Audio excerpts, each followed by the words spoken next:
ಶುಭೋದಯ.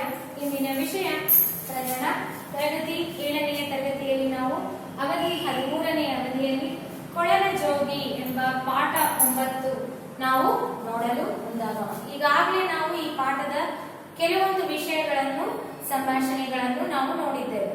ಆ ಒಂದು ವಿಷಯದ ಬಗ್ಗೆ ಮುಂದುವರೆದ ಪಾಠದ ಬಗ್ಗೆ ಇವತ್ತಿನ ವಿಷಯ ತಿಳಿದುಕೊಳ್ಳೋಣ. ಅದಕ್ಕೂ ಮುನ್ನ ಹೊರಗಡೆ ಕರೋನಾದ ಪ್ರಭಾವ ತುಂಬಾನೇ ಇದೆ. ಯಾರು ಹೊರಗಡೆ ಬರಬೇಡಿ. ಆದಷ್ಟು ಮನೆಯಲ್ಲೇ ವೇಳೆ ಬಂದರೂ ಸಹ ಮಾಸ್ಕ್ ಮತ್ತು ಸ್ಯಾನಿಟೈಸರ್ಗಳನ್ನು ಬಳಸಿ. ಬನ್ನಿ ನಾವು ಇವತ್ತಿನ ದಿನ ಕೊಳಲ ಜೋಗಿ ಮುಂದುವರೆದ ಪಾಠವನ್ನು ನೋಡೋಣ. ನಾವು ಹಿಂದಿನ ತರಗತಿಯಲ್ಲಿ ಕೊಳಲ ಜೋಗಿ ಪಾಠದಲ್ಲಿ ಇಲಿಯೂರು ಎಂಬ ಇಲಿಯ ಊರು ಎಂಬ ಹೆಸರನ್ನು ಪಡೆದಂತಹ ಒಂದು ಊರಿನಲ್ಲಿ ಇಲಿಯ ಕಾಟದ ಬಗ್ಗೆ ತಿಳಿದಿದ್ದೇವೆ. ಅಲ್ಲಿನ ಇಲಿಗಳು ತುಂಬಾನೇ ಇದ್ವು. ಅಲ್ಲಿ ಜನರು ತುಂಬಾ ಆ ಇಲಿಗಳ ಕಾಟದಿಂದ ನರಳ್ತಾ ಇದ್ರು. ಯಾವ ರೀತಿ ನರಳ್ತಾ ಇದ್ರು? ಮೈ ಮೇಲಿರ್ತಕ್ಕಂತಹ ಬಟ್ಟೆಗಳನ್ನೆಲ್ಲ ತುಂಡು ತುಂಡು ಮಾಡ್ತಿದ್ವು. ಮನೆಯಲ್ಲಿ ಊಟದ ಸಾಮಗ್ರಿಯನ್ನೆಲ್ಲ ಖಾಲಿ ಮಾಡ್ತಿದ್ವು. ಚಿಕ್ಕ ಮಕ್ಕಳಿಗೆ ಊಟ ಬಡಿಸೋದು ಅಮ್ಮ ತಟ್ಟೆಯಲ್ಲಿ ಊಟ ಇಟ್ಟರೆ ಒಂದು ತುತ್ತು ತಿನ್ನಿಸುವಷ್ಟೊತ್ತಿಗೆ ಉಳಿದಂತಹ ಊಟವನ್ನೆಲ್ಲ ಖಾಲಿ ಮಾಡ್ತಿದ್ರು.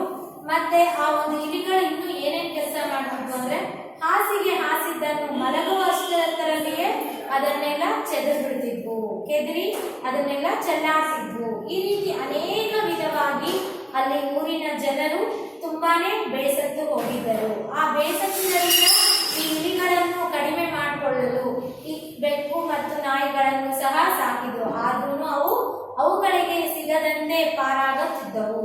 ಆ ರೀತಿ ಇನ್ನು ಏನೇನ್ ಮಾಡ್ಬೇಕು ಅಂತ ಜನರೆಲ್ಲರೂ ಸೇರಿ ಒಂದೆಡೆ ಗೌಡರ ಚಾವಡಿಯಲ್ಲಿ ಕುಳಿತುಕೊಳ್ತಾರೆ. ಅಲ್ಲಿ ಚರ್ಚೆ ಮಾಡ್ತಾರೆ. ಏನೇನ್ ಮಾಡ್ತಾರೆ ನೋಡಿ. ಕಡೆಗೆ ಒಂದು ದಿನ ಊರಿನ ಜನರೆಲ್ಲ ಆ ಊರಿನ ಗೌಡರ ಚಾವಡಿಯಲ್ಲಿ ಸಭೆ ಸೇರಿದರು. ಎಲ್ಲರೂ ಒಂದ್ ಕಡೆ ಬಂದು ಕುತ್ಕೊಂಡ್ರು. ಬಹಳ ಹೊತ್ತು ಎಲ್ಲರೂ ಆಲೋಚನೆ ಮಾಡಿದ ಮೇಲೆ ಈ ಅವಾಂತರವನ್ನು ತಪ್ಪಿಸುವವರಿಗೆ 200 ರೂಪಾಯಿ ಚಿನ್ನದ ಕಡಗವನ್ನು ಇನಾಮು ಕೊಡುವುದಾಗಿ ಗೌಡನು ಹೇಳಿದನು. ಗೌಡರು ಮತ್ತು ಉಳಿದಂತಹ ಊರಿನ ಜನರೆಲ್ಲರೂ ಸೇರ್ಕೊಂಡಲ್ಲಿ ಸಭೆ ಮಾಡ್ತಾರೆ.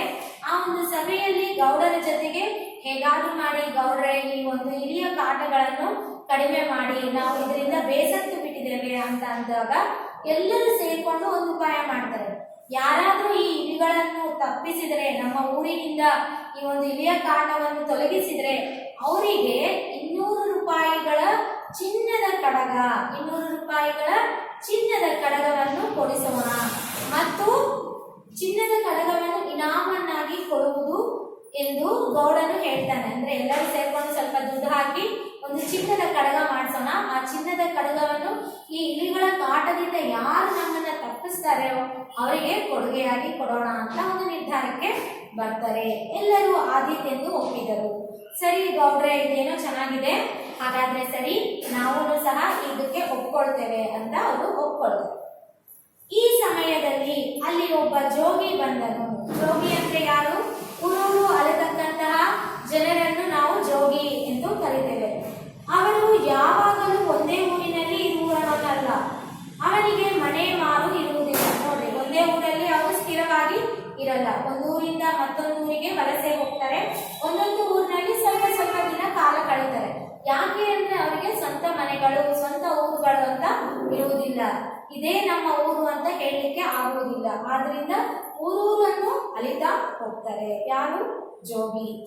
ಹಗಲೆಲ್ಲ ತಿರುಪೆ ಎತ್ತುವವನು, ಒಂದು ಮರದ ನೆರಳಲ್ಲಿ ಅನ್ನ ಬಯಸಿ ಊಟ ಮಾಡುವವನು, ರಾತ್ರಿಯೊಡನೆ ಮರದ ಅಡಿಯಲ್ಲಿಯೂ ಬಿದ್ದುಕೊಳ್ಳುವವನು, ಬೆಳಕು ಹರಿದ ಕೂಡಲೇ ಹೊರಟು ಇನ್ನೊಂದು ಊರಿಗೆ ಹೋಗುವವನು. ಈ ಜೋಗಿಗಳು ಏನ್ ಮಾಡ್ತಾರೆ ಅಂದ್ರೆ ಒಂದು ಊರಿನಿಂದ ಮತ್ತೊಂದು ಊರಿಗೆ ಓಡಾಡ್ತಿರ್ತಾರೆ, ತಿರುಪೆ ಎತ್ಕೊಳ್ತಾರೆ. ಅಂದ್ರೆ ಅವರು ಬೇಡಿಕೊಂಡು, ಭಿಕ್ಷೆಯನ್ನು ಬೇಡಿಕೊಂಡು ಊಟ ಮಾಡ್ತಾರೆ, ಹಣವನ್ನು ಸಂಪಾದಿಸ್ಕೊಳ್ತಾರೆ. ಯಾರಾದ್ರೂ ಇದ್ದಂತಹವರು ದುಡ್ಡು ಕೊಡ್ತಾರೆ, ಇನ್ನು ಕೆಲವರು ಊಟವನ್ನು ಕೊಡ್ತಾರೆ.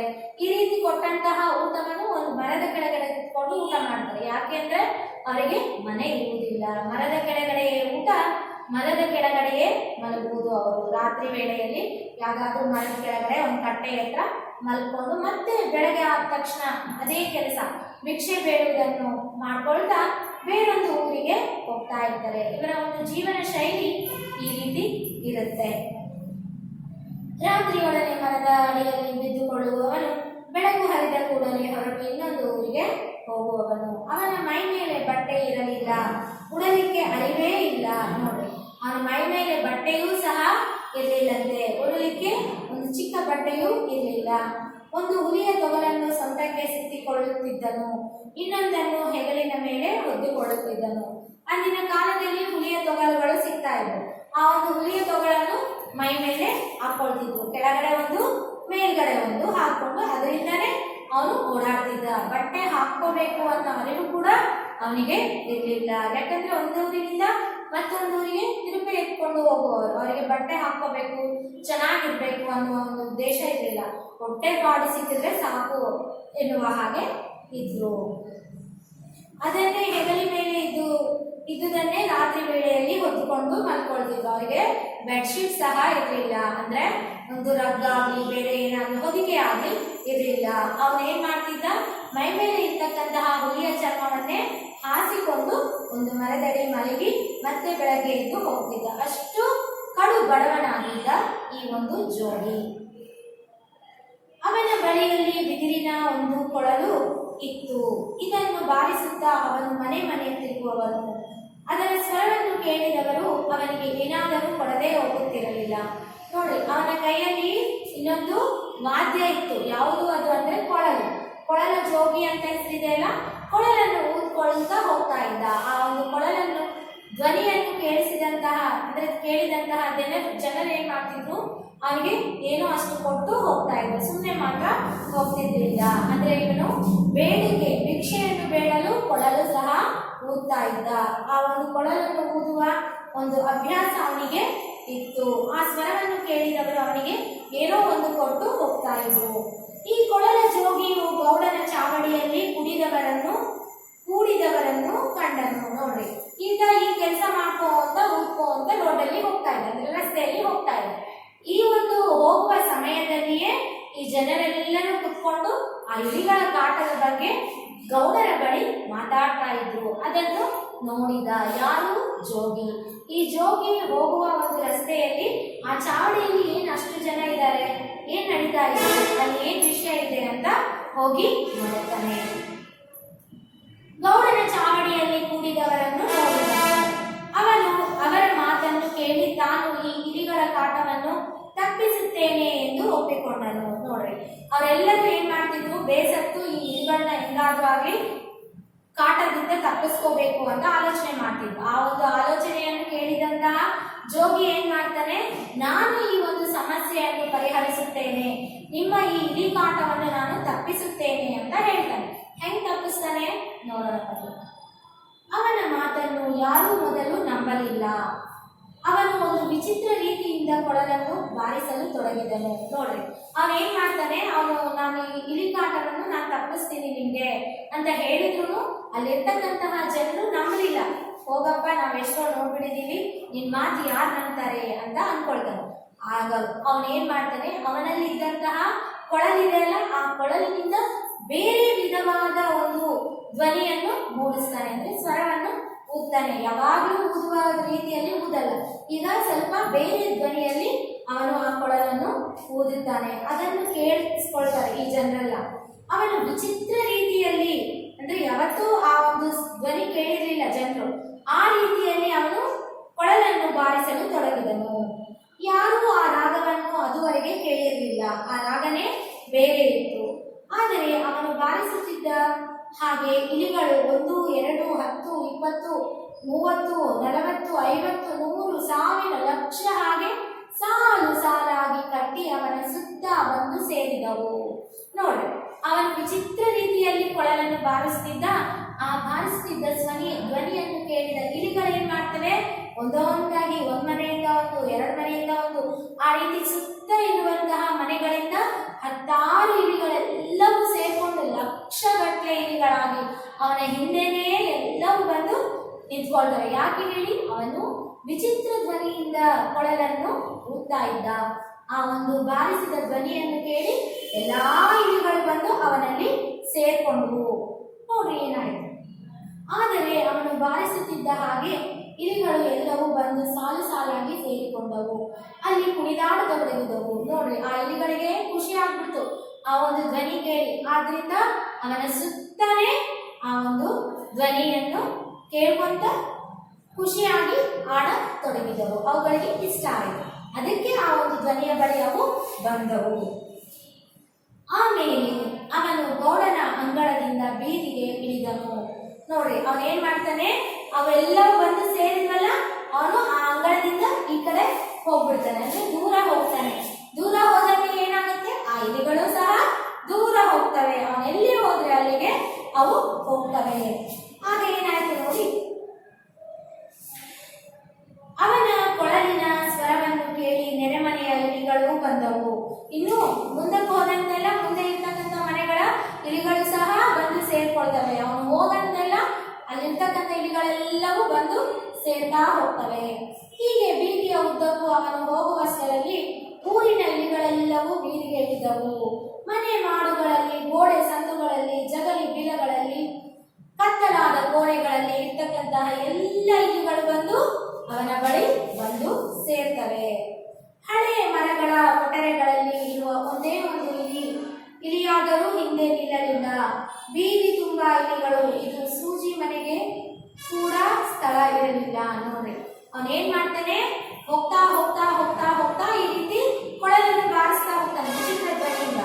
ಆ ಧ್ವನಿಯನ್ನು ಕೇಳಿದಂತಹ ಇಲಿಗಳು ಕುಣ್ಕೊಳ್ತಾ ಅವನ ಸುತ್ತ ಹಾಡ್ಕೊಳ್ತವೆ. ಅದೇ ರೀತಿ ಇಲ್ಲಿರ್ತಕ್ಕಂಥ ಮನೆಯಲ್ಲಿನ ಇಲಿ ಬಂದು ಸೇರ್ಕೊಳ್ತವೆ, ಅಲ್ಲಿರ್ತಕ್ಕಂಥ ಮನೆಯ ಇಲಿಯೂ ಬಂದು ಸೇರ್ಕೊಳ್ತವೆ. ಮುಂದೆ ಇರ್ತಕ್ಕಂಥ ಇಲಿಯ ಮನೆಗಳು ಅವೆಲ್ಲ ಮನೆಯಲ್ಲಿರ್ತಕ್ಕಂಥ ಇಲಿಗಳೆಲ್ಲ ಬಂದು ಸೇರ್ಕೊಂಡು ಊರಿನ ಎಲ್ಲಾ ಮನೆಗಳಲ್ಲಿ, ಸಂದುಗಳಲ್ಲಿ, ಮರಗಳಲ್ಲಿ ಎಲ್ಲೆಲ್ಲಿರ್ತವೆ ಅವೆಲ್ಲವೂ ಬಂದು ಅವನ ಹಿಂದೆ ಸೇರ್ಕೊಳ್ತವೆ. ಅಲ್ಲಿ ಸ್ವಲ್ಪನೂ ಜಾಗ ಇರದ ಹಾಗೆ ಅಷ್ಟು ಇಲಿಗಳು ಅವನ ಹತ್ರ ಸೇರ್ಕೊಂಡು ನಿಂತಿರ್ತವೆ. ಜೋಗಿ ಕೊಳಲನ್ನು ಬಾರಿಸುತ್ತಾ ಊರಿನ ಹೊರಗೆ ಹೋದನು. ಊರ ಜನರು ನೋಡುತ್ತಿದ್ದ ಹಾಗೆ ಇಲಿಗಳೆಲ್ಲ ಅವನನ್ನು ಹಿಂಬಾಲಿಸಿದವು. ನೋಡಿ, ಅವನೇನ್ ಮಾಡ್ತಾನೆ, ಒಂದೊಂದು ಮನೆ ದಾಟ್ಕೊಂಡು ಊರ ಹೊರಗಡೆಗೆ ಹೋಗ್ತಾನೆ, ಅದೇ ಬಾರಿಸ್ಕೊಳ್ತಾ. ಆ ರೀತಿ ಆ ಇಲಿಗಳು ಸಹ ಅವನ ಹಿಂದೆನೆ ಹೋಗ್ತವೆ. ಈ ಎಲ್ಲಾ ದೃಶ್ಯವನ್ನು ಜನರು ನೋಡ್ತಾರೆ. ಕಡೆಗೆ ಸ್ವಲ್ಪ ದೂರದಲ್ಲಿರುವ ಹಳ್ಳದ ಕಡೆಗೆ ಹೋದನು. ಆಗಲೂ ಆ ಇಲಿಗಳ ಗುಂಪು ಅವನ ಹಿಂದೆಯೇ ಬಂದವು. ನೋಡ್ರಿ, ಅವನೇನ್ ಮಾಡ್ತಾನೆ, ಅಲ್ಲಿ ಒಂದು ಹಳ್ಳ ಇತ್ತಂತೆ, ಆ ಹಳ್ಳದ ಹತ್ರ ಹೋಗ್ಬಿಡ್ತಾನೆ. ಆ ಹಳ್ಳದ ಹತ್ರ ಹೋಗ್ತಿದ್ದಂಗೆ ಅವನಿಗೆ ನೀರು ಅಡ್ಡ ಬರುತ್ತೆ. ಆದ್ರೆ ಇಲಿಗಳಿಗೆ ಗೊತ್ತಾಗುತ್ತಾ ಗೊತ್ತಾಗಲ್ಲ, ಅವು ಸಹ ಅವನ ಹಿಂದೆನೆ ಹೋಗ್ತಾ ಇದ್ದಾವೆ. ಅವನ ಹಿಂದೆಯೇ ಬಂದವು. ಕೊಳಲನ್ನು ಬಾರಿಸುತ್ತಾ ಅವನು ಹಳ್ಳದಲ್ಲಿ ಇಳಿದನು. ನೋಡ್ರಿ, ಅವನೇನ್ ಮಾಡ್ತಾನೆ, ಆ ಒಂದು ಹಳ್ಳದಲ್ಲಿ ಇಳಿತಾನೆ. ಆದ್ರೆ ಇಲಿಗಳು ಸಹ ಇಳಿದ್ರೆ ಏನಾಗುತ್ತೆ, ಕೊಚ್ಕೊಂಡು ಹೋಗ್ಬಿಡ್ತವೆ. ಅವನು ಮನುಷ್ಯ ಭಾರ ಇರ್ತಾನಲ್ಲ, ಅವನು ಕೊಚ್ಕೊಂಡು ಹೋಗಲ್ಲ, ಅವನು ಈಸಿಯಾಗಿ ಹೊರಗಡೆ ಬರ್ತಾನೆ. ಆದ್ರೆ ಇಲಿಗಳು ಬರ್ಲಿಕ್ಕೆ ಸಾಧ್ಯವಿಲ್ಲ. ಹೊಟ್ಟೆ ಬೆಳೆದ ಇಲಿಗಳು ಈಸಲಿಕ್ಕೆ ಗೊತ್ತಿಲ್ಲ, ಅವೆಲ್ಲವೂ ನೀರಿನಲ್ಲಿ ಮುಳುಗಿ ಸತ್ತು ಹೋದವು. ನೋಡ್ರಿ, ಅವನೇನ್ ಉಪಾಯ ಮಾಡ್ದ ಅಂದ್ರೆ, ನನ್ನ ಹಿಂದೆ ಬರ್ತಕ್ಕಂಥ ಈ ಇಲಿಗಳನ್ನೆಲ್ಲ ಏನ್ ಮಾಡ್ಬೇಕು, ನಾನು ಆ ಹಳ್ಳದೆಡೆಗೆ ಕರ್ಕೊಂಡು ಹೋದ್ರೆ ನನ್ನ ಹಿಂದೆನೆ ಬರ್ತಾವಲ್ಲ, ಆಗ ನಾನು ಕೊಳದಲ್ಲಿ ಇಳಿದು ಆ ಕಡೆ ಹೋಗ್ತೇನೆ. ಆದ್ರೆ ನನ್ನ ಹಿಂದೆ ಬರ್ತಕ್ಕಂಥ ಇಲಿಗಳೇನ್ ಮಾಡ್ತವೆ, ಚಿಕ್ಕ ಚಿಕ್ಕ ಪ್ರಾಣಿಗಳೆಲ್ಲ ಕೊಚ್ಕೊಂಡು ಹೋಗೋದು ಅಥವಾ ಮುಳುಗಿ ಹೋಗೋದು ಆಗ್ಬಿಟ್ಟು ಅವುಗಳೆಲ್ಲ ಸತ್ತು ಹೋಗ್ತವೆ. ಆಗ ಜನರ ಒಂದು ಕಾಟ, ಇಲಿಗಳ ಕಾಟ ತಪ್ಪುತ್ತೆ ಅಂತ ಉಪಾಯ ಮಾಡಿ ಆ ಕೊಳಲ ಜೋಗಿ ಆ ರೀತಿ ಮಾಡ್ತಾನೆ. ಆಗ ಏನಾಯ್ತು ನೋಡಿ, ಕೊಳಲ ಜೋಗಿಯು ಹಳ್ಳದಿಂದ ಮೇಲಕ್ಕೆ ಬಂದು ಊರಿನ ಕಡೆಗೆ ತಿರುಗಿದನು. ಅವನೇನ್ ಮಾಡ್ತಾನೆ, ಆ ಹಳ್ಳದಿಂದ ಹೊರಗಡೆ ಬರ್ತಾನೆ, ಅಲ್ಲಿಗೆ ಇಲಿಗಳೆಲ್ಲ ಸತ್ತೋಗಿರ್ತವೆ. ಮತ್ತೆ ಊರ ಕಡೆಗೆ ಹೋಗ್ತಾನೆ. ಯಾಕಂದ್ರೆ ಜನರಿಗೆ ಹೇಳಿದ್ನಲ್ಲ, ನಾನು ಈ ಕೆಲಸ ಮಾಡ್ತೀನಿ ಅಂತ, ಇವಾಗ ಹೋಗಿ ಆ ಒಂದು ಚಿನ್ನದ ಕಡಗವನ್ನು ತಗೋಬೇಕು ಅಂತ ಆ ಊರ ಕಡೆಗೆ ಹೋಗ್ತಾನೆ. ಅಲ್ಲಿ ಸಂತೆ ಮೈದಾನದಲ್ಲಿ ಊರ ಜನರು, ಹೆಂಗಸರು, ಮಕ್ಕಳು ಸಮೇತ ಜೋಗಿಯ ಈ ಆಟವನ್ನು ನೋಡಲು ಕೂಡಿದ್ದರು. ಗೌಡನು ಅಲ್ಲಿ ದೂರದಲ್ಲಿ ನಿಂತಿದ್ದನು. ಜೋಗಿಯ ಅವನ ಬಳಿಗೆ ಬಂದು, ಒಡೆಯ, ನನ್ನ ಕೆಲಸ ತೀರಿತು, ನನ್ನ ಇನಾಮು ಕೊಡೋಣ ಆಗಲಿ ಎಂದು ಕೈ ಜೋಡಿಸಿದನು. ಏನ್ ಮಾಡ್ತಾರೆ, ಅಲ್ಲಿರ್ತಕ್ಕಂತಹ ಜನರು, ಹೆಣ್ಮಕ್ಳು, ಚಿಕ್ಕ ಮಕ್ಕಳು ಎಲ್ಲರೂ ಆಶ್ಚರ್ಯ ಒಳಗಾಗ್ತಾರೆ. ಯಾಕಂದ್ರೆ ಇಷ್ಟು ದಿನ ಅವರಿಗೆ ಇಲಿಗಳ ಕಾಟ ತುಂಬಾ ಇತ್ತು. ಇದೇನಾಗಿದೆ, ಆ ಇಲಿಗಳನ್ನೆಲ್ಲ ಕರ್ಕೊಂಡೋಗಿ ಅವನು ಏನ್ ಮಾಡ್ದ, ಹಳ್ಳಿಯಲ್ಲಿ ಹಾಕಿಸ್ಬಿಟ್ಟ. ಆ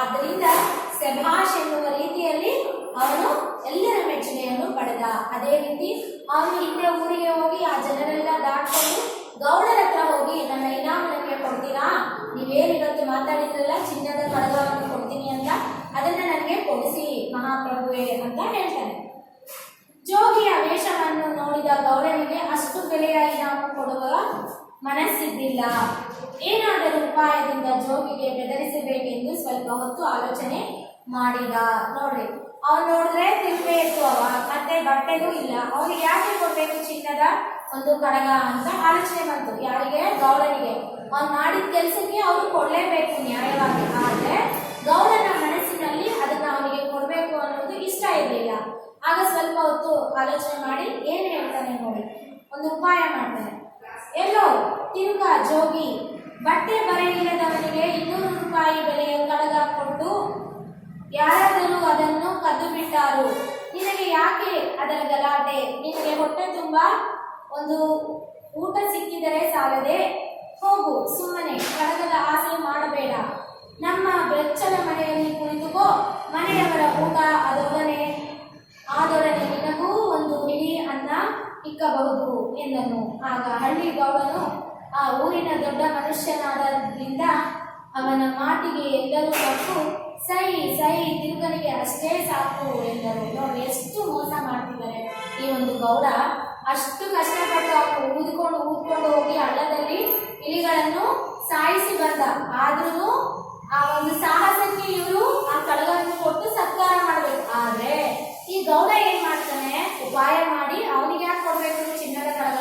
ಒಂದು ಹೊತ್ತು ಊಟ ಕೊಟ್ರೆ ಸಾಕು, ಅವನಿಗೆ ಅದೇ ಹೆಚ್ಚು. ಅವನು ಬೇಡ್ಕೊಂಡು ತಿನ್ನೋನು. ಅವನು ವೇಳೆ ಕೊಟ್ಟರು ಅದನ್ನ ಕಾಪಾಡ್ಕೊಳ್ಳಿಕ್ಕೆ ಆಗಲ್ಲ ಅವನಿಗೆ ಅಂತ ಹೇಳ್ಕೊಂಡು, ನೀನ್ ಏನ್ ಮಾಡ್ತೀಯ ಚಿನ್ನದ ಕಡಗ? ನಿನ್ಗೆ ಅದು ಬೇಡ, ಎಲ್ಲಾದ್ರೂ ಕಳೆದೋಗ್ಬಿಡುತ್ತೆ. ನಿನ್ಗೇನು ಹೊಟ್ಟೆ ತುಂಬಾ ಊಟ ಕೊಡ್ತೀನಿ, ಬಾ ನಮ್ಮ ಮನೆಯಲ್ಲಿ ಬಚ್ಚಲ ಮನೆಯಲ್ಲಿ ಕುತ್ಕೋ ಅಂತೇಳಿ ಅವನ ಹೀಯಾಳು ಮಾತುಗಳನ್ನು ಮಾತಾಡ್ತಾನೆ. ಆದ್ರೆ ಅದು ತಪ್ಪು, ಆ ರೀತಿ ಮಾಡಬಾರ್ದಿತ್ತು. ಮಾತು ಕೊಟ್ಟ ಮೇಲೆ ಅದನ್ನ ಉಳಿಸ್ಕೋಬೇಕು, ಅದು ಗೌಡರ ಲಕ್ಷಣ. ಆದ್ರೆ ಇಲ್ಲಿರ್ತಕ್ಕಂತಹ ಗೌಡ ಏನ್ ಮಾಡ್ತಾನೆ, ಈ ರೀತಿ ಮಾತಾಡಿದ್ಮೇಲೆ ಜನರು ಸಹ ಸರಿ ಬಿಡು, ಅವ್ರು ಹೇಳಿದ್ದನ್ನು ಸರಿ, ಊಟ ಹಾಕಿ ಕಳಿಸ್ಬಿಡೋಣ ಅಂತ ಸೈ ಸೈ ಅಂತ ಹೇಳ್ತಾರೆ. ಕೊಳಲ ಜೋಗಿಗೆ ತುಂಬಾ ವ್ಯಸನವಾಯಿತು. ಹೇಳಿದ ಮಾತನ್ನು ನಡೆಸುವುದಕ್ಕೆ ದೊಡ್ಡ ಮನುಷ್ಯರಿಗೆ ಮನಸ್ಸಿಲ್ಲ ಅಲ್ಲವೇ ಎಂದು ಹೇಳಿ ಜೋಗಿ ಕೊಳಲನ್ನು ಪುನಃ ಬಾಯಿಗೆ ಇಟ್ಟನು. ಈಗ ಕೊಳಲಿನಿಂದ ಹೊರಟ ಸ್ವರವೇ ಬೇರೆಯಾಗಿತ್ತು. ಅದನ್ನು ಕೇಳಿದೊಡನೆ ಜೋಗಿಯ ಎವಕ್ಕಾಯಿದ್ದೆ ನೋಡುತ್ತಾ ಅದನ್ನು ಕೇಳಿದೊಡನೆ ಜೋಗಿಯನ್ನು ಇವಕ್ಕಾಯಿತೆಂದು ನೋಡುತ್ತಾ ಸಂತೆಯಲ್ಲಿ ಕೂಡಿದ ಜನರು ತಟಸ್ಥರಾದರು. ಕಡೆಗೆ ಕೊಳಲಿನ ಸ್ವರವು ಹೇಗೆ ಜೋರಾಯಿತೋ ಹಾಗೆ ಮೊದಲು ಊರ ಗೌಡರು, ಆಮೇಲೆ ಬೇರೆ ಜನರು ತಾಳ ಹಾಕಿ ಕುಣಿಯತೊಡಗಿದರು. ನೋಡಿ ಏನ್ ಮಾಡ್ತಾನೆ, ನೀವೆಂತ ದೊಡ್ಡ ಮನುಷ್ಯರಯ್ಯ, ಹೇಳಿದ ಮಾತು ಉಳಿಸ್ಕೊಂಡಿಲ್ಲ, ಹೋಗ್ಲಿ ಬಿಡ್ರಿ, ನೀವು ಬೇಡ, ನಿಮ್ಮ ಊಟನೂ ಬೇಡ ಅಂತ ಆ ಕೊಳಲನ್ನು ಊದ್ಕೊಳ್ತಾ ಅವನು ಬೇರೆ ಧ್ವನಿ, ಅಂದ್ರೆ ಇಷ್ಟಕ್ಕೂ ಮುಂಚೆ ಬೇರೆ ಧ್ವನಿಯಿಂದ, ವಿಚಿತ್ರ ಧ್ವನಿಯಿಂದ ಇಲಿಗಳ ಕಾಟ ತಪ್ಪಿಸಿದ. ಇವಾಗ ಬೇರೆ ಸ್ವರದಿಂದ ಆ ಜನರನ್ನೆಲ್ಲ ಖುಷಿ ಮಾಡಿದ. ಅವರೆಲ್ಲರೂ ಖುಷಿಯಿಂದ ಕುಣಿತಾ ಇದ್ರು. ಅದೇ ರೀತಿ ಗೌಡನೂ ಸಹ ಆ ಒಂದು ಸ್ವರ ಕೇಳಿ ಕುಣಿಯಲು ಮುಂದಾದ. ಗಂಡಸರು, ಹೆಂಗಸರು, ಮಕ್ಕಳು ಎಲ್ಲರೂ ಕೈಗಳಿಂದ ತಾಳ ಹಾಕುತ್ತಾ ಸಂತೆಯ ಮೈದಾನದಲ್ಲಿ ಕುಣಿಯುತ್ತಿದ್ದರು. ಇಲ್ಲಿದೆ ನೋಡಿ, ಈ ರೀತಿ ಅವರು ಕುಣಿತಾ ಇದ್ರು. ಇವನು ಇಲ್ಲಿರ್ತಕ್ಕಂಥವನು ಈ ಹುಲಿಯ ಚರ್ಮ ದಾರಿ ಹಾಕಿದಾನಲ್ಲ, ಇವನೇ ಕೊಳಲ ಜೋಗಿ. ಈ ಸುತ್ತಮುತ್ತಲಿನ ಜನರೆಲ್ಲರೂ ಆ ತಾಳಕ್ಕೆ, ಆ ಒಂದು ಸ್ವರಕ್ಕೆ ಕುಣಿಯುತ್ತಾ ಖುಷಿಯಿಂದ ಕುಣಿತಾ ಇದ್ದಾರೆ. ಈ ರೀತಿ ನಡೀತಾ ಇತ್ತು. ಆಗ ಕೆಲವರು ಹಾಡಲಿಕ್ಕೆ ತೊಡಗಿದರು. ಸಂತೆ ಮೈದಾನದಲ್ಲಿ ಬಹಳ ಗದ್ದಲವಾಯಿತು. ಕೆಲವರು ಆಡ್ಕೊಂತ, ಅಂದ್ರೆ ಈ ರೀತಿ ಕುಣಿತಾ ಹಾಡನ್ನು ಸಹ ಹಾಡಲು ಮುಂದಾದರು. ಕಡೆಗೆ ಎಲ್ಲರಿಗೂ ಹಾಡಿ ಗಂಟಲು ಆರಿತು, ಕಾಲುಗಳು ದಣಿದವು, ಮೈಮೇಲಿಂದ ಬೆವರು ಸುರಿಯುತ್ತಿತ್ತು. ಆದರೂ ಕೊಳಲ ಜೋಗಿ ಕೊಳಲು ಬಾರಿಸುವುದನ್ನು ನಿಲ್ಲಿಸಲಿಲ್ಲ. ನೋಡ್ರಿ, ಅವ್ರಿಗೆ ಏನ್ ಅನಿಸ್ತಾ ಇದೆ, ಆ ಕೊಳಲನ್ನು ಕೇಳಿಸ್ಕೊಳ್ತಾ ಇದ್ದಾಗ ಆಡ್ಬೇಕು, ಕುಣಿಬೇಕು, ಹಾಡನ್ನು ಆಡ್ಬೇಕು ಅಂತ ಹಾಡಿದ್ರು. ಆದ್ರೆ ಎಷ್ಟೊತ್ತು ಹಾಡ್ತಾರೆ, ಅವರಿಗೆ ದಣಿವಾಯಿತು, ಸುಸ್ತಾಯಿತು. ಆದ್ರೂ ಕೊಳಲ ಜೋಗಿ ಅದನ್ನ ನಿಲ್ಲಿಸ್ತಾ ಇಲ್ಲ, ಹಂಗೆ ಆಡ್ತಾ ಇದ್ದಾರೆ. ಆ ಒಂದು ಧ್ವನಿಯನ್ನು ಮೂಡಿಸ್ತಾ ಇದ್ದಾರೆ, ಆ ಕೊಳಲನ್ನು ಬಾರಿಸ್ತಾ ಇದ್ದಾರೆ. ಆ ಒಂದು ಬಾರಿಸಿದಾಗ ಮೈ ಮೇಲೆ ಎಚ್ಚರವಿಲ್ಲಂತೆ ನಾವು ಕುಣಿಲಿಕ್ಕೆ ಆಗುತ್ತೆ. ಆ ರೀತಿ ಅವರೆಲ್ಲರೂ ಸುಸ್ತಾಗ್ತಾರೆ. ಆದ್ರೂ ಕೊಳಲ ಜೋಗಿ ಸುಸ್ತಾಗಲಿಲ್ಲ, ಹಾಗೆಯೇ ಮಾಡ್ತಾ ಇದ್ದಾನೆ ನೋಡಿ. ಆದರೂ ಕೊಳಲ ಜೋಗಿ ಕೊಳಲನ್ನು ಬಾರಿಸಿ ನಿಲ್ಲಿಸಲಿಲ್ಲ.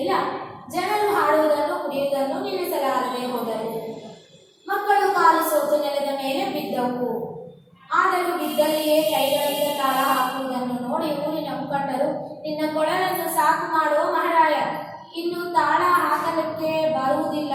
ಕೈಗಳಿಗೆ ಗುಳ್ಳೆ ಎದ್ದಿತು, ಕಾಲುಗಳು ಸೋತು ಹೋದವು ಎಂದು ಮೊರೆ ಇಟ್ಟರು. ಆಗೇನ್ ಮಾಡ್ತಾರೆ ಗೌಡ್ರು, ಸಾಕಪ್ಪ ಸಾಕು, ನೀನು ಆ ಬಾರಿಸುವುದನ್ನು ನಿಲ್ಲಿಸು, ಇಲ್ಲಾಂದ್ರೆ ನಮ್ಮ ಕೈಗಳು ನೋವ್ತವೆ, ಕಾಲುಗಳು ನೋವ್ತವೆ. ಹುಡುಗರೆಲ್ಲರೂ ಚಪ್ಪಾಳೆ ಹಾಕಿ ಹಾಕಿ ಕೈಗಳು ನೋಯ್ತಾ ಇದ್ದಾರೆ, ಆದ್ರೂ ಚಪ್ಪಾಳೆ ಹಾಕ್ತಾನೇ ಇದ್ದಾರೆ. ನೀನ್ ಮೊದಲು ನಿಲ್ಲಿಸಿದ್ರೆ ಅವರೆಲ್ಲರೂ ನಿಲ್ಲಿಸ್ತಾರೆ ಅಂತ ಬೇಡ್ಕೊಳ್ತಾರೆ. ಊರ ಗೌಡನಿಗೆ ದೊಡ್ಡ ಹೊಟ್ಟೆ ಇತ್ತು. ಅವನು ಇನ್ನೂ ಕುಣಿಯಲಾರದೆ ಕಡೆಗೆ ದೊಪ್ಪನೆ ಕೆಳಗೆ ಬಿದ್ದ. ಆ ಒಂದು ಧ್ವನಿ ಅಂತದ್ದು. ಆ ಧ್ವನಿ ಬಂದಾಗೆಲ್ಲ ಕುಣಿಬೇಕನ್ಸುತ್ತೆ. ನಮ್ಗೆ ಗೊತ್ತಿಲ್ಲದೇ ಕುಣಿತಾ ಇರ್ತೀವಿ, ಆದ್ರೆ ಸುಸ್ತಾಗ್ತೀವಿ. ಆ ರೀತಿ ಈ ಒಂದು ಗೌಡನಿಗೆ ಹೊಟ್ಟೆ ತುಂಬಾ ದೊಡ್ಡದಿತ್ತಂತೆ. ಆ ರೀತಿ ಕುಣಿಯಲು ಮಾಡ್ತಾ ಇದ್ದಾಗ ಅವನು ಕೆಳಗಡೆ ಬಿದ್ದುಬಿಡ್ತಾನೆ. ಆಗ ಪೆಟ್ಟಾಯ್ತಲ್ಲ, ಆ ರೀತಿ ಎರಡು ಕೈಗಳನ್ನು ಜೋಡಿಸಿ ಮಾರಾಯ ನಿಲ್ಲಿಸಪ್ಪ ನಿನ್ನ ಒಂದು ಕೊಳಲ ಧ್ವನಿ ಅಂತ ಕೇಳ್ಕೊಳ್ತಾರೆ. ನಿನ್ನ ಕಡಗವನ್ನು ನಾನು ನಿಮಗೆ ಕೊಟ್ಬಿಡ್ತೇನೆ, ನೀನು ಫಸ್ಟ್ ಕೊಳಲು ಊದೋದನ್ನು ನಿಲ್ಲಿಸು, ಇಲ್ಲಾಂದ್ರೆ ನಮ್ಮ ಕೈ ಕಾಲು ಸೋತೋಗ್ಬಿಡ್ತವೆ ಅಂತ ಹೇಳ್ತಾರೆ ಎಂದರು. ಕೊಳಲು ಜೋಗಿಗೆ ಇವರ ಪರಿಸ್ಥಿತಿಯನ್ನು ನೋಡಿ ಕನಿಕರ ಹುಟ್ಟಿತು. ಕೊಳಲು ಬಾರಿಸುವುದನ್ನು ಅವನು ನಿಲ್ಲಿಸಿದನು. ನೋಡಿ, ಎಲ್ಲರೂ ಕೇಳ್ಕೊಳ್ತಾರೆ ಸಾಕು ಸಾಕು ಸಾಕು ಅಂತ. ಆಗ ಗೌಡನು ಸಹ ಬಿದ್ದು ಕೇಳ್ಕೊಳ್ತಾನೆ, ಹೋಗ್ಲಿ ಬಿಡು ಅಂತ ಅವರ ಮೇಲೆ ಕರುಣೆ ಹುಟ್ಟಿತು. ಅವನು ಸಾಕು ಮಾಡ. ಸ್ವಲ್ಪ ದಣಿವಾರದ ಮೇಲೆ ಎಲ್ಲರೂ ಕುಳಿತುಕೊಂಡು ಕೊಳಲ ಜೋಗಿಗೆ ಇನಾಮನ್ನು ಕೊಟ್ಟರು. 200 ರೂಪಾಯಿ ವಂತಿಗೆ ಮಾಡಿ ಕೂಡಲೇ ಅವನ ಮುಂದಿಟ್ಟರು. ನೋಡಿ, ಎಲ್ಲರೂ ಸೇರಿ ಇಷ್ಟಕ್ಕೂ ಮುಂಚೆ ಏನ್ ಕಡಗ ಕೊಡ್ತೀವಿ ಅಂದ್ರಲ್ಲ, ಆ ರೀತಿ ಕಡಗವನ್ನು ಕೊಟ್ಟರು, 200 ರೂಪಾಯಿಯನ್ನು ಕೊಟ್ಟರು. ಆಗ ಜೋಗಿ ಅದನ್ನು ಕಂಡು ನಸು ನಕ್ಕುತ್ತಾ ಮುಂದೆ ಹೋದನು. ನೋಡಿ, ಒಳ್ಳೆ ರೀತಿಯಿಂದ ಹೇಳಿದ್ರೆ ನೀವು ಕೇಳಲ್ಲ, ನಾನು ಈ ರೀತಿ ಊದಿದ್ದಕ್ಕೆ ನಿಮ್ಗೆಲ್ಲ ಸುಸ್ತಾಗಿ ಕೊಡ್ತಿದ್ದೀರಾ ಅಂತ ನಕ್ಕೊಳ್ತಾ ಹೋಗ್ತಾನೆ. ತಿರುಕನಾದ ನನಗೆ ಈ ಹಣವೇನೂ ಬೇಕಿಲ್ಲ, ಇದರಿಂದ ನಿಮ್ಮ ಊರ ಹೊರಗಿನ ಹಾಳು ಗುಡಿಯನ್ನು ಸರಿ ಮಾಡಿಸಿರಿ. ನನಗೆ ಮಾತು ಕೊಟ್ಟು ಮೋಸ ಮಾಡಿದ್ದೀರಿಂದ ನೀವು ಈ ರೀತಿ ಕಷ್ಟದಲ್ಲಿ ಬೀಳಲಾಗಬೇಕಾಯಿತು. ಇನ್ನಾದರೂ ತಪ್ಪು ಮಾಡಬೇಡಿ ಎಂದು ಹೇಳಿ ಹೊರಟು ಹೋದನು. ಅಲ್ಲಿಂದ ಆ ಊರಿಗೆ ಇಳಿಯೂರು ಎಂಬ ಹೆಸರು ಹೋಗಿ ಕೊಳಲೂರು ಎಂಬ ಹೆಸರು ಬಂತು. ನೋಡಿ, ಆ ತಿರುಕ ತಲೆಯಿಂದ ಆಲೋಚನೆ ಮಾಡಿ ಏನ್ ಮಾಡ್ತಾನೆ, ನೀವು ಕೊಡೋ 200 ರೂಪಾಯಿ ನನಗೆ ಬೇಡ, ನಾನು ಆ ದುಡ್ಡು ತಗೊಂಡು ನಾನು ಏನು ಮಾಡಲಿ, ನಿಮಗೆ ಬುದ್ಧಿ ಬರಬೇಕು ಅಂತ ನಾನು ಈ ರೀತಿ ಮಾಡಿದೆ. ನನಗೆ ಆ ದುಡ್ಡಿನ ಮೇಲೆ ಆಸೆ ಇಲ್ಲ. ಆ ಒಂದು ದುಡ್ಡನ್ನು ತೆಗೆದುಕೊಂಡು ಹಾಳು ಬಿದ್ದ ಆ ಗುಡಿಯನ್ನು, ದೇವಾಲಯವನ್ನು ಸ್ವಚ್ಛ ಮಾಡಿಸ್ರಿ, ಅಲ್ಲಿ ಚೆನ್ನಾಗಿ ಮಾಡಿಸಿದ್ರೆ ಸಾಕು, ನನಗೆ ಕೊಟ್ಟಂಗೆ ನೀವು ಅಂತ ಹೇಳಿ, ಇನ್ನಾದರೂ ತಪ್ಪು ಮಾಡಬೇಡ್ರಿ, ಹೇಳಿದ ಮಾತನ್ನು ಮರಿಬೇಡ್ರಿ ಅಂತ ಬುದ್ಧಿ ಮಾತನ್ನು ಹೇಳಿ ತನ್ನ ಒಂದು ಪಯಣವನ್ನು ಸಾಗಿಸ್ತಾನೆ. ಈ ರೀತಿ ಈ ಕೊಳಲ ಜೋಗಿಯ ಒಂದು ಪಾಠ ಸಾರಾಂಶ ಈ ರೀತಿ ಇತ್ತು. ಆದ್ದರಿಂದ ಮಕ್ಕಳೇ, ಯಾವುದಾದ್ರೂ ಹೇಳಿದ ಮಾತಿನ ಮೇಲೆ ನಾವು ನಿಂತ್ಕೋಬೇಕು. ಅದನ್ನು ನಿಂತ್ಕೊಂಡಿಲ್ಲ ಆದರೆ ನಮಗೆ ಅಪಾಯ ಖಂಡಿತ. ಈ ರೀತಿ ಈ ಒಂದು ಪಾಠದ ಒಂದು ಸಾರಾಂಶ. ಇದರ ಬಗ್ಗೆ ಕೆಲವೊಂದು ಪದಗಳ ಅರ್ಥವನ್ನು ನೋಡೋಣ.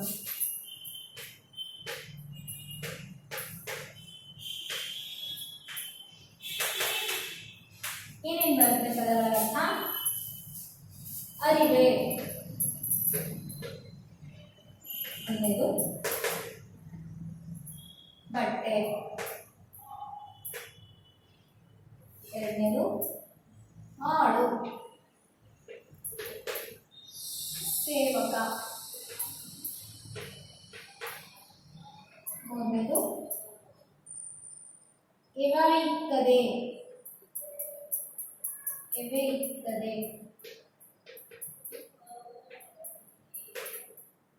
ಕಣ್ಣು ಮಿಟುಕಿಸದೆ ಕಣ್ಣು ಮಿಟುಕಿಸದೆ ನೋಡು,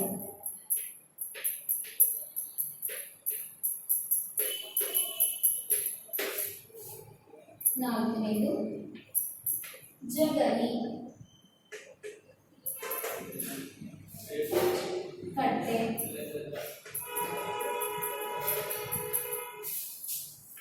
ಐದನೇದು ತಟಸ್ಥ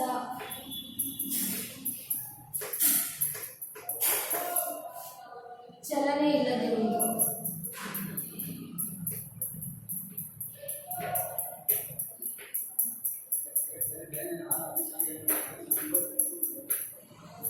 ಆಮೇಲೆ ಅವಾಂತರ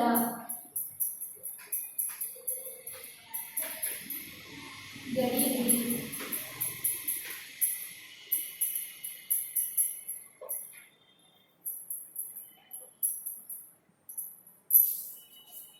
ಹೇಳೋದು, ಕಡಗ,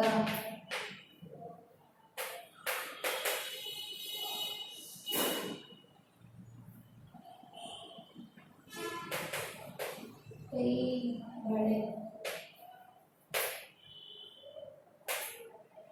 ಎನ್ನುವುದು ಇನಾಮ, ಬಹುಮಾನ,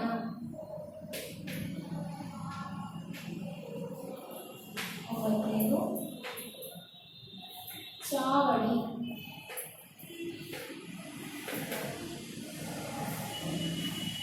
ಸಭೆ ಸೇರುವ ಸ್ಥಳ,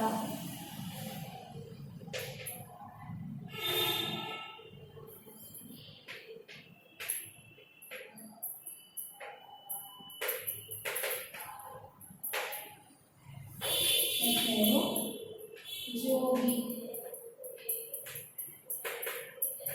ಯೋಗಿ, ತಿರುಗ, ಭಿಕ್ಷುಕ,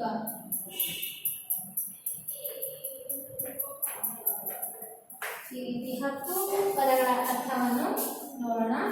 ಅರಿವೆ ಅಂದ್ರೆ ಬಟ್ಟೆ, ಆಳು ಅಂದ್ರೆ ಸೇವಕ, ಇವಾಯ್ಕದೆ ಅಂದ್ರೆ ಕಣ್ಣು ಮಿಟುಕಿಸಿ ನೋಡುವುದು, ಮಿಟುಕಿಸದೆ ನೋಡುವುದು, ಜಗಲಿ ಕಟ್ಟೆ, ತಟಸ್ಥ ಚಲನೆ ಇಲ್ಲದಿರುವುದು, ಅವಾಂತರ ಗಡಿಬಿಡಿಯಾಗುವುದು, ಕಡಗ ಕೈಬಳೆ, ಇನಾಮು ಬಹುಮಾನ, ಚಾವಡಿ ಸಭೆ ಸೇರುವ ಸ್ಥಳ, ಜೋಗಿ ಯೋಗಿ, ತಿರುಗ ಭಿಕ್ಷುಕ. ಈ ರೀತಿ 10 ಪದಗಳ ಅರ್ಥ.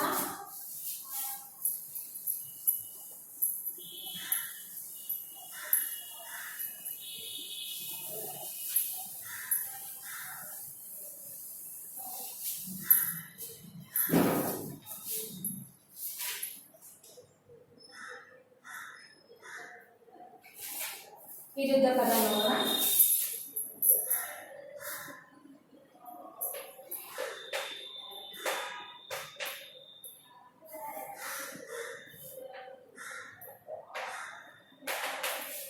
ಒಂದನೇದು ಉಪಾಯ, ನಿರುಪಾಯ,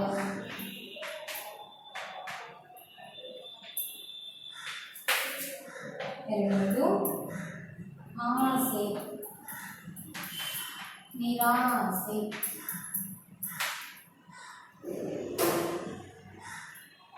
ಮೂರನೇದು ಬೆಳಕು, ಕತ್ತಲು, ನಾಲ್ಕನೇದು ರಾತ್ರಿ, ಹಗಲು,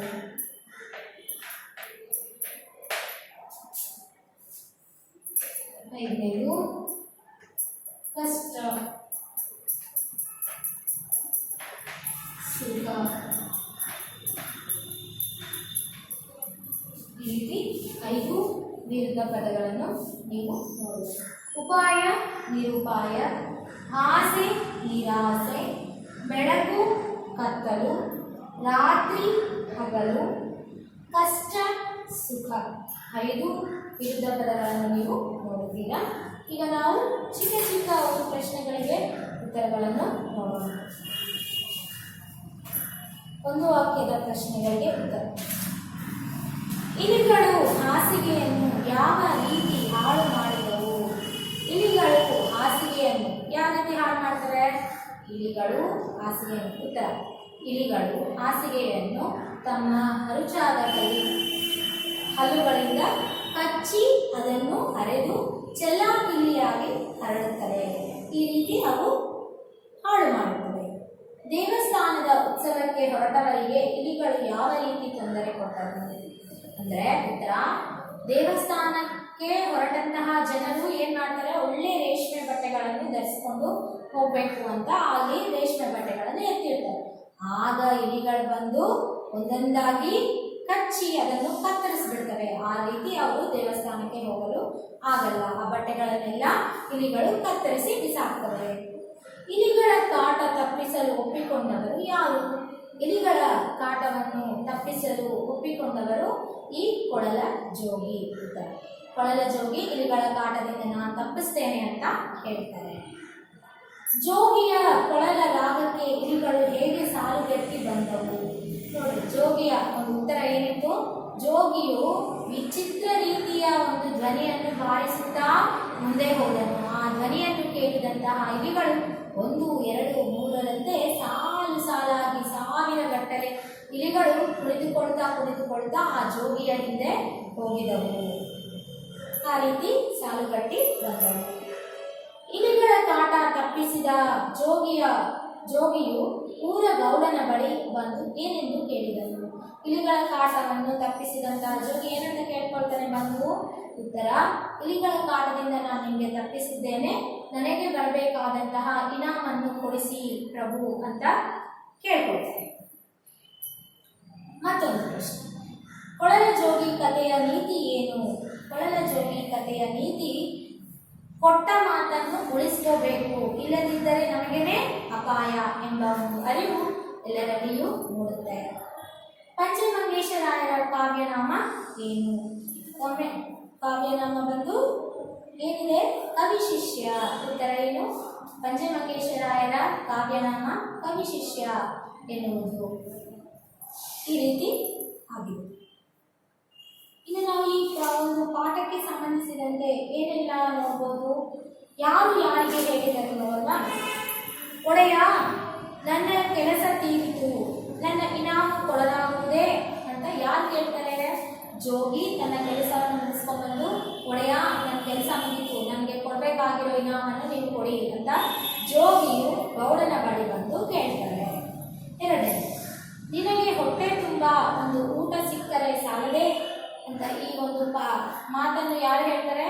ಗೌಡ ಜೋಗಿಗೆ ಹೇಳ್ತಾರೆ. ಸೈ ಸೈ ತಿರುಕನಿಗೆ ಅಷ್ಟೇ ಸಾಕು ಅಂತ ಯಾರು ಹೇಳ್ತಾರೆ? ಸೈ ಸೈ ಈ ತಿರುಕನಿಗೆ ಇಷ್ಟೇ ಸಾಕು ಬಿಡ್ರಿ ಅಂತ ಅಲ್ಲಿ ಊರಿನ ಜನರು ಗೌಡನ